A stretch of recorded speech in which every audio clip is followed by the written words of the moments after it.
If you wanted to learn how to make money, there's a lot of information out there. But if you wanted to manage your money, learn how to invest it and grow it, there isn't much information out there, especially when it comes to Gen Zs. And there are 100 million Gen Zs in Pakistan. In this episode of the Misal podcast, you will learn how my guest is solving this problem using an app to make you money smart. His name is Mohsen Siddiqui and he's the co-founder and CEO of GenMo, Pakistan's first app designed for Gen Zs. I hope you enjoy my conversation with Mohsen. Let's listen in.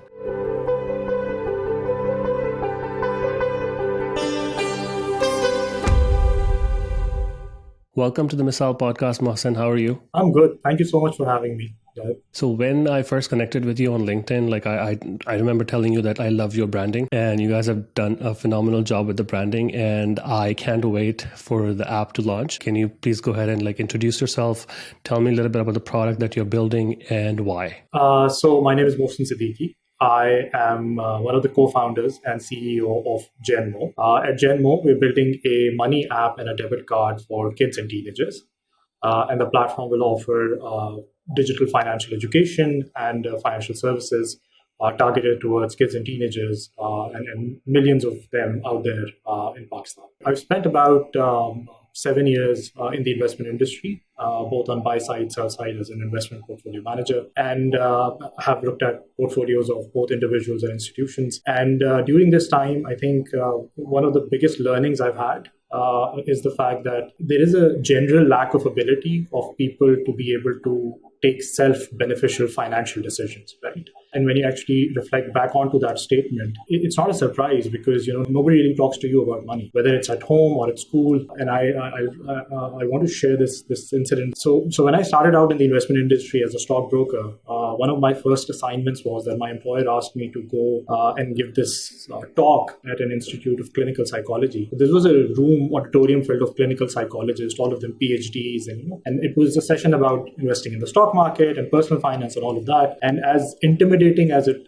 was for a newbie like me to stand in front of that, these guys look at or study the human brain for a living, right? They understand all of those things. And to stand in front of them, I felt very intimidated. But then I just asked them one question. I was like, throughout your academic life, were you ever taught what to do with your money once you start making it? There was hardly anybody in the room who sort of raised their hand, right? Because it is not done in any structured way, even though it's an essential life skill. All of us, irrespective of which career paths we take or not take, we end up interacting with money. And like all the previous generations, whether it's our generation or the generations before that, we have only understood money through trial and error. We haven't had any structured way of somebody teaching us that, how to actually deal with money. And if you reflect back on how the journey goes when it comes to financial decision making, you think that, a lot of bad financial decisions that you've made were avoidable. Just because if somebody would have taught you early on how to avoid those mistakes, you might have avoided those mistakes, right? And it has nothing to do really with having studied finance or not studied finance, because personal finance is a different thing altogether. I can tell you from my experience that I've interacted with a lot of bankers, with a lot of people who are well into the finance field, but still struggle with personal financial decisions because it's a different ball game altogether, right? There's so many things to compare. Financial markets are moving so quickly. So many different products and all of that, but you still find people who are working in the banking industry or other financial services industries to still be apprehensive when it comes to interacting with financial products and services, right? All of that experience, and more recently I completed my master's in economics, and my thesis was actually on financial capability and financial education. So for 6-7 months all I did was read empirical literature on financial capability, financial literacy, the best practices around the world, how the world has been dealing with this. And, because it's been over 2 decades or so that the world has realized the importance of it. And you see actually financial education being a part of policy making, both at the OECD level and also at the level of a lot of countries. It's a part of their national financial strategies as well, right? And when I went through all of that, it just made me aware of how the world is looking at this problem, dealing with this problem. And then I looked at Pakistan, how we are dealing with this problem. And then also I taught a personal finance course to teenagers last year in summer. So it was like a 4-week thing. And the response was amazing. My class had individuals between the ages of starting from 13 years old to up to 16, 17-year old. And initially, I thought that they would just potentially be interested in something basic, right? So not like maybe not in the stocks or something like that. But I was pleasantly surprised because when I started to have conversations about the stock market and all of that, they were so interested, right? They wanted to learn about it. And when I thought about it, it made a lot of sense because these individuals are, digitally connected. They look at all of these, Teslas and all of these teenage millionaires and these content creators and all of those individuals, and they understand that these are the kind of products or investments that we need to understand and become a part of, right?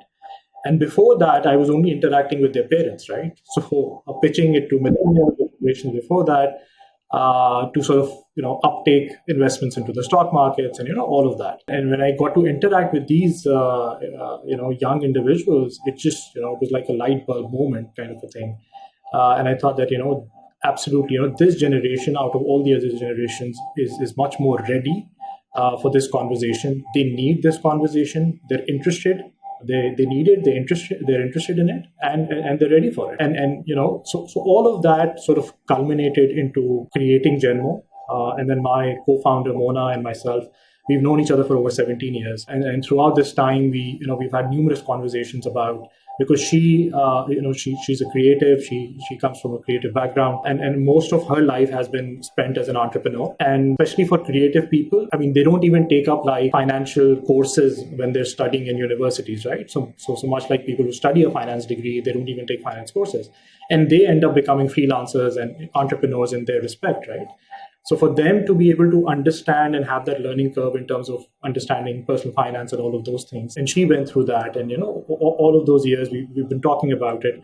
And then whenever we interacted with any family, so like millennial families with Gen Z children or beyond, you would see that they would understand that this skill is important. They need to sort of transfer it into their children or have their children learn about money. But there wasn't really a ready-made solution for it, right? So if you want your children, so there are so many activities within school and in the after-school space. So if you want your children to learn karate or robotics or coding or new language or whatever, there are so many ways to do that, right? There is a set way to do it, right? Either it's digital or in person or whatever. But when it comes to personal finance, there is no ready-made solution. And interestingly, when we went out and did our survey and we did our market research and spoke to these hundreds of families all across Pakistan, one of the most interesting highlights that we came across it was, even though most of the parents realize that it's their job to teach their children about money, they also accept that they're not equipped themselves, right? Because if you think about it, these are parents who are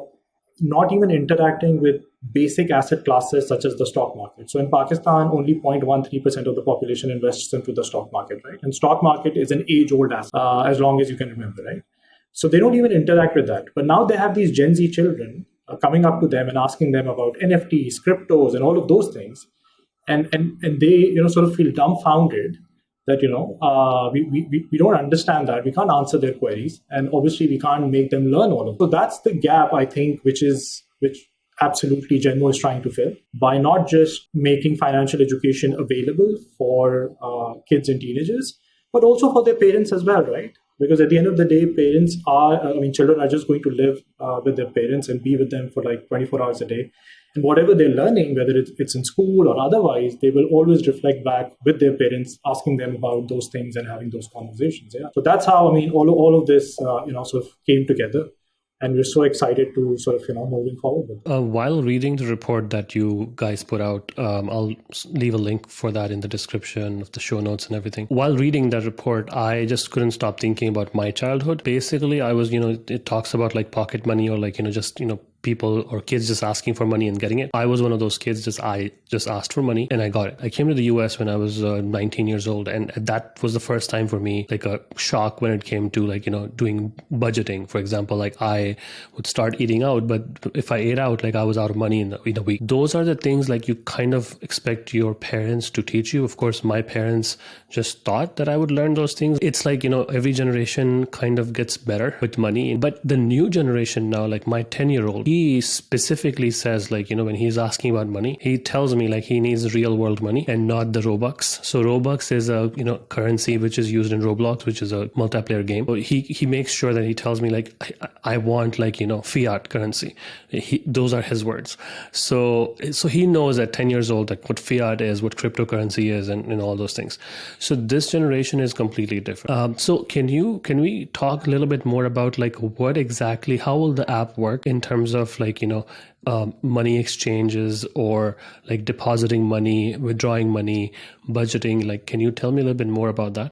Absolutely. I'd like to comment on something that you said earlier on. And I think that's very significant because when you empower a kid or a teenager to be able to understand what money management is, especially in a country like Pakistan, that has a lot of macro implications as well. Because one of the biggest problems that as a country we've had is having to rely on foreign money to be able to fund our growth, right? And it has always been a choppy thing because when it comes, it comes. When it doesn't come, it doesn't come, and we always have problems sustaining our economic growth because of that, because of lack of domestic capital generation. Now we've come to a point where we have a young demographic, a massive one for that matter, and if we were to train these people to take better decisions with money, these individuals are going to work for the next 30, 40 years and generate a lot of domestic capital in terms of retirement savings and all of those things, which will help Pakistan achieve sustainable development and economic growth for years to come. So this is the key everybody needs to work on when it comes to this population. And more so that because we're in a demographic transition, right? So everybody talks about the fact that we're young and all of that, but nobody is really looking at what will happen after, which is aging. So a lot of countries, developed countries right now are going through aging. And even though they were prepared for it, they're still facing a lot of problems. So Japan, for example, right? So Japan was really prepared for their population to age.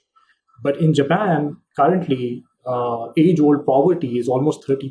So even though countries who have had the resources, prepared for it, had all the social support there and, the support of the government and all of that, they still ended up realizing that, it wasn't enough. And for a country like Pakistan, if you say that, once we actually go from this transition and move towards the next phase, which is aging, if we're not preparing people to be able to handle their retirement, what exactly are we going to do with that, right? Because the state potentially will not be able to cover that. I mean, currently in Pakistan, only 5% of the population is covered by any long-term retirement plan. So how do you actually change that for the future generation, or how do you actually ensure? So there's a big macro implication, right? Both in terms of actually sustaining economic growth and also empowering these people and ensuring that in the next 50 years, wherever Pakistan will be, these individuals will still be able to take care of themselves when it comes to that particular point in the overall demographic transition. So that's absolutely the wider implications of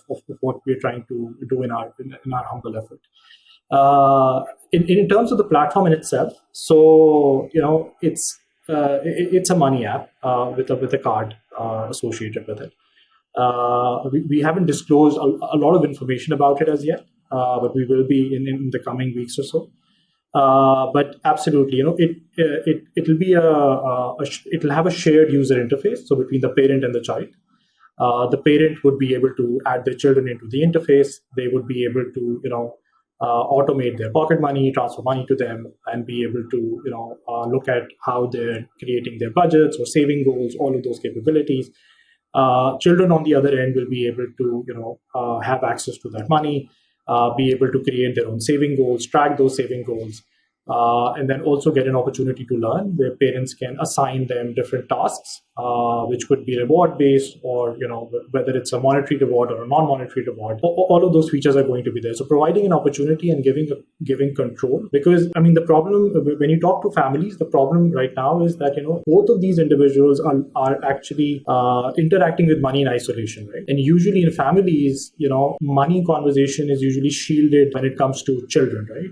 So normally in a family, you only hear about money when there is a problem, right? So if there is, now that there's inflation is high, you're not able to do things that you used to earlier on.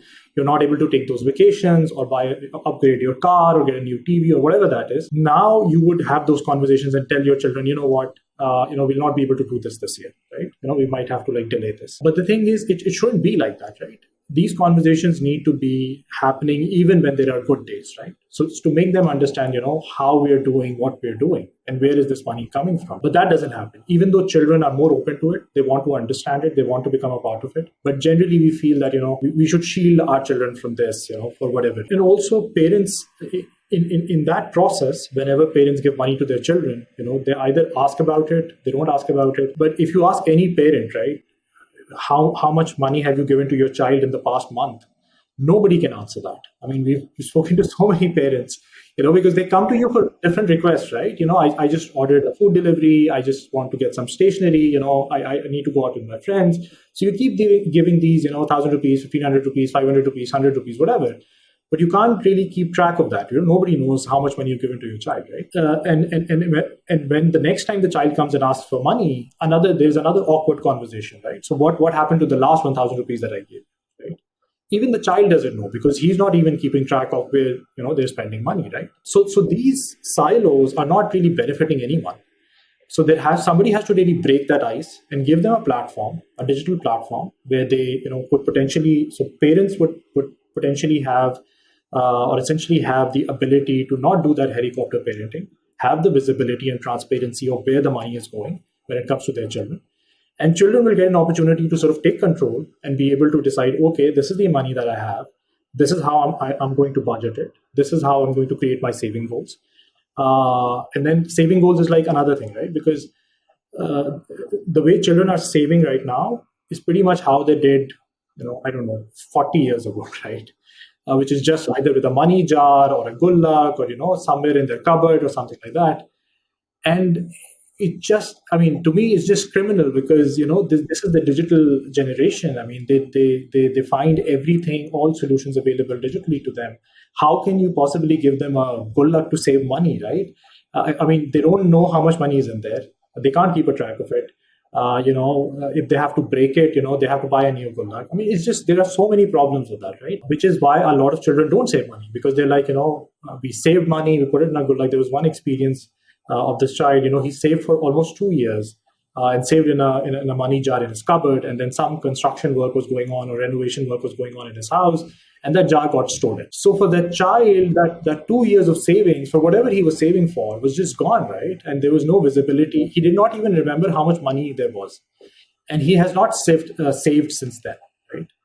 So those experiences need to change, right? And which is essentially what we're trying to do and putting all of that within the platform. So that it's easier to do all of those things and keep a track of. So let's talk about the business model. So I am assuming there is some way you are going to be able to make money, whether it's through transfers, through fees, something.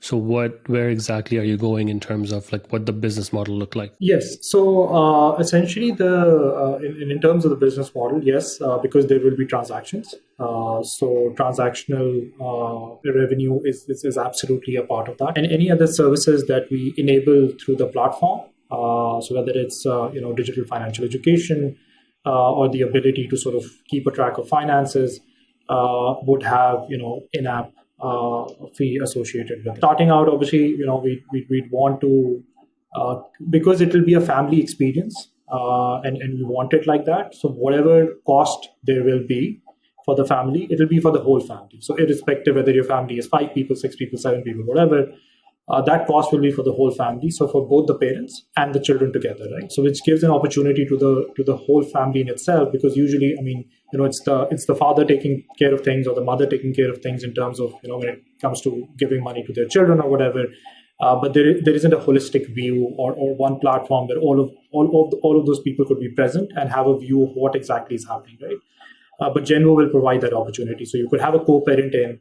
And have those same privileges shared between the parents, to be able to entertain requests, have a view of the financial journeys of their children, and then have all of those children become a part of it as well.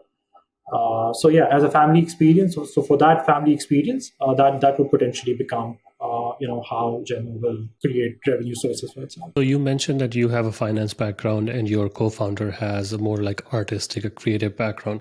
So I'm assuming this app was developed outsourced in terms of development. And if so, how did you figure out the tech, how to build it and all those things?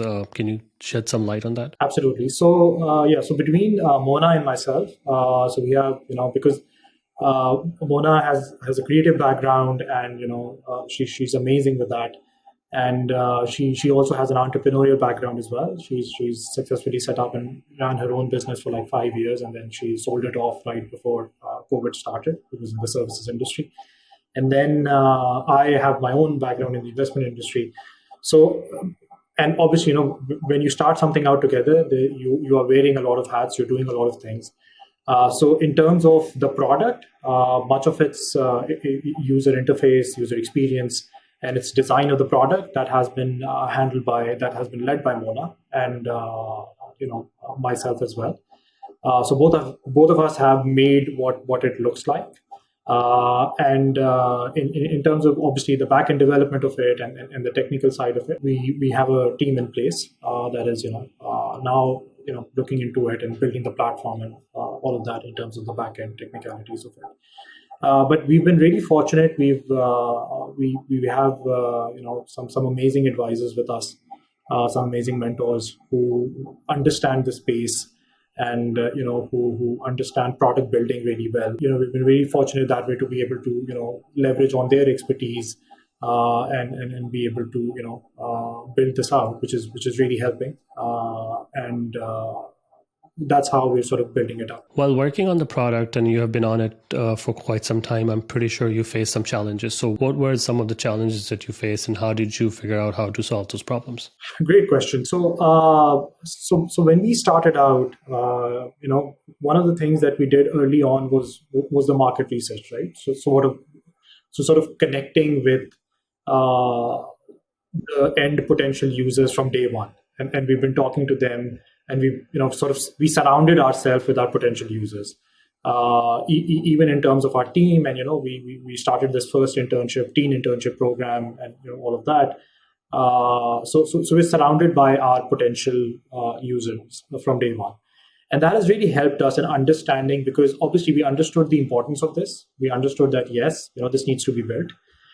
But having that local understanding and that local context in terms of actual problems. So what problems, how are they interacting with money right now, both parents and children? What are the problems that they're facing with that existing setup, and also with the existing financial services and products out there, and how that experience can be made better. So that is something that we established very early on with those conversations and everything. And once that was established, we also had the opportunity to sort of carry those relationships that kept guiding us throughout our journey, where we could build something, go back, take their opinion, ask them, okay, this is the problem, how do we solve it, all of those things. And that just worked really well for us in terms of understanding where we are going right, where we're going wrong. And the access was not difficult, right? Because the generation that we're building for, obviously, they're more available in terms of giving their opinion and being very honest and blunt about it, which is great. They don't have any apprehensions with respect to that, and they understand that this is something which is being built for them. So they sort of take ownership with respect to that. So that really helped us. So whenever we used to run into a problem, all we did was just speak to a 13-year-old or a 15-year-old and tell them, this is our problem. How do we fix it, right? And they would just tell us, okay, this looks good, this looks bad. No, please don't do that. So it's a very honest, right off the bat opinion, and that would work for us. In terms of the technical side, obviously, as I mentioned earlier, our advisors have been so kind. We would reach out to them and understand, okay, in terms of the stack and all of those things, what are the ways that we can actually do it in a more efficient manner, because obviously you don't need to reinvent the wheel, right? So in Pakistan, in the last 2 years, a lot has happened, and a lot of because when I look at product building, I look at like a puzzle, right? So you just need to find all pieces of the puzzle together and you just put it together, right? And you don't need to really make each piece right from scratch, right? So there are so many, the ecosystem has grown. There are so many players now. There's so many opportunities for collaboration. Everybody's doing such amazing work, and it's easier to reach out to people and develop those partnerships, so you can build faster and get to market quicker, and not try and not everyone has to go down the same route per se, right? Which is exactly what we're trying to do. And I think one of the key things of our product building journey has also been collaborations, right? So understanding, okay, what exactly is it that already exists out there that can easily be embedded, and we don't need to build it right from scratch, right? And which is working fine, and all of that. So those are the kind of, I think, in terms of the journey, those are the things that we were able to sort of take advantage of, and and people have been so kind, and everyone that we've come across with, uh, they've been, so they've really liked it, because usually people with children sort of resonate with it instantly, because they feel that, okay, I understand what you're saying, and the conversation obviously becomes easier after that. So right now you haven't launched the product, right? So once you launch the product, it's in the App Store, people start downloading it, and then you'll of course get the real feedback.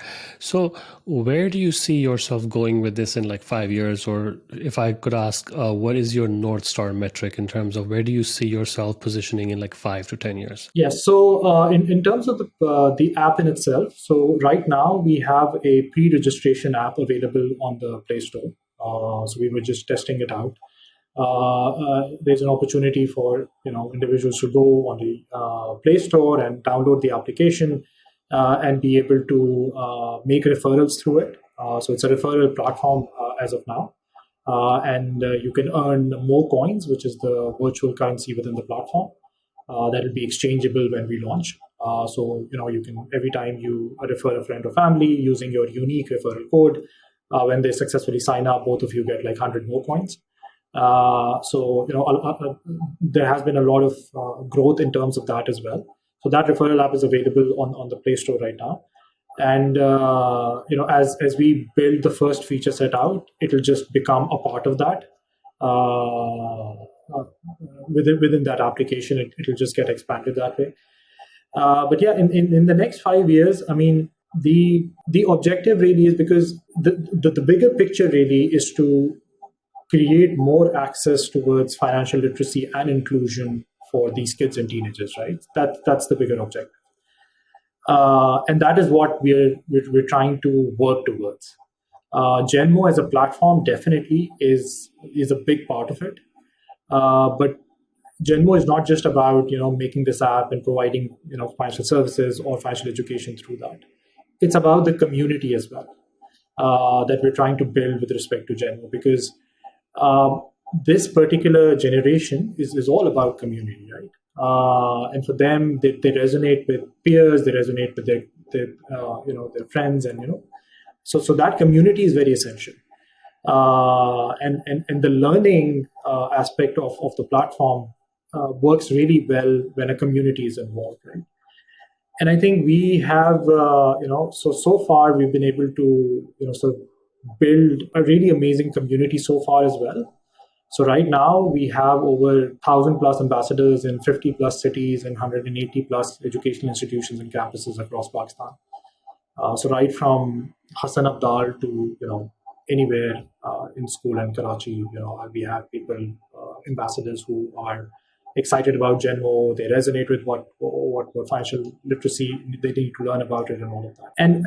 And this particular thing obviously has also come about because of the internship program, right? The teen internship program. When we launched that, we thought that okay, this is because in Pakistan obviously part-time work is not common, right? So nobody really works part-time in that respect, even though teenagers want to, but there aren't any opportunities. And also usually it's only available to final year undergrad students and all of that. Usually first year, second years won't have that opportunity as well, right? And also when it comes to families, there are apprehensions about their children working in retail stores or fast food chains or whatever for some side hustle or anything like that, right? Which should not be the case. Absolutely not, because in developed countries, it's like a norm, right? I mean, it's not like you need the money, but what it teaches you apart from money, the whole professionalism, experience, waking up on time, going there, learning a lot of things, that has much more value than the salary or the amount that you get, compensation that you're getting out. When we started this, we thought that we will get a good response, but it was overwhelming. I mean, it was like 2,000 applications in like 48 hours or something. And that just and the conversations that we had with these children, because these were like all teenagers by and large, and these weren't like interviews, right? Because this was their first time in this setting having this conversation. So these were like conversations. We were blown away by the kind of the kind of generation that this is, because they are so as you mentioned about your son as well, right? So they're so self-aware, right? And they're just not self-aware, they're also aware of their surroundings. They're so tolerant. They have so much empathy, much more than our generation has. And they're so accepting of new things, and even mistakes as well, right? And they have, all of them have such amazing stories to tell, right? Some of which we're trying to highlight on our platform as well, and we will keep doing that, talking about the achievements of like 15-year-olds, 17-year-olds, 18-year-olds, and getting them to tell their stories, and putting these stories out there for like millions to inspire from them, because at their age, whatever they're achieving is so big in that respect, right? I like to share one conversation. So one conversation that I had, and I'll try to sort of tie it up with your question as well. But so one conversation that I had while interviewing for the internship program. So this particular individual, she's in the final year of her A levels, and during pandemic, she started her online baking business on the side. It started doing really well, and I just asked her, what is it about baking that really that you really like? I mean, what is it that you thought that out of all the things in the world that you could do, why did you choose baking? And her answer really, just blew my mind away, and I thought, wow, because she told me that in my normal life, right, when I'm going to school and whatever, there's a certain level of excellence expected out of me, right? So my parents want me to become a doctor. I ace all my grades in the school. I get like 100 out of 100 in maths, and in science subjects I'm doing really well, and I'm like the top of my class at every time. So there is a certain level of perfection expected out of me. But when I'm in the kitchen, right, nobody cares if I use like some additional grams of chocolate or some additional grams of flour. That's where I'm messy. That's where I'm imperfect. But the it doesn't change anything, because the end result is still delicious, right? So that just made me realize that I mean, there's like so much um, depth, and there's so much self awareness in that particular respect, in this particular generation, that this building this community out, telling their stories, and creating those inspirational touch points for not just them but for everybody else, is how we will build Genmo out and ensure that we are able to keep introducing them to money management and this essential life skill within that community. So that's essentially what my vision is, or our vision is, for the next 5 years, that we will keep building this community out, and ensure that we get as many kids and teenagers become a part of the Genmo fam as possible, and get access to this life skill, understand money, and not just that, be able to express themselves, right? So whether they want to become entrepreneurs in some respect, we will do a lot of that as well, where Genmo will stand behind them, help them, understand the technicalities of things, and support them in whichever way we can, either as a community, because when you build a community, you can always leverage expertise from here and there, right? There's so many diverse individuals within it. So we'll keep doing that, and also ensuring that we get to, get these individuals to understand what self-beneficial financial decision making is, right? Because for me, that is most important. It's not about pushing a product, right? Because as you said earlier on, financial institutions or the financial industry in itself has by and large been about products, right? So these are products, and when anybody talks about it, their product, the end objective is that particular product. But that product by and large is not necessarily good for you, right? Irrespective of the fact that it's from the best of the financial institution out there. So, more than the product, we have to develop the ability in an individual to understand whether this financial product or service is good for me or not, and not be victim of any marketing that just tells you that get this product and you'll get financial wellness out of it, or get this product and you'll become like the richest person in the world, or whatever that is, right? We need to ensure that people understand whether I need this or not.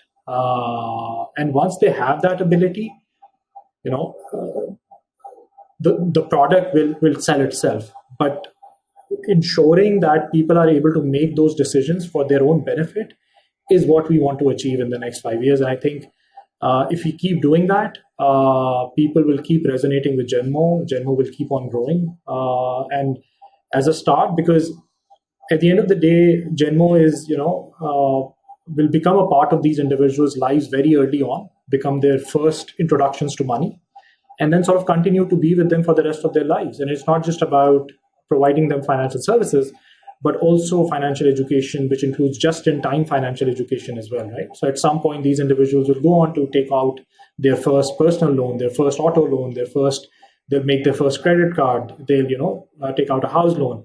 At that time as well, they'll need education to understand, okay, this is a big decision. How do I take this decision, right? So we need to prepare them for those decisions as well, because usually, whenever somebody only gets to that decision, they start talking to, and their expertise pool is as big as, the kind of people they have around them, right? So they ask their, parents or relatives or friends for advice when they want to, make these essential, big life financial decisions. Which may or may not work for you, because the knowledge pool may be limited there as well. Creating those touch points early on and giving them that visibility and not just products is what we want to do.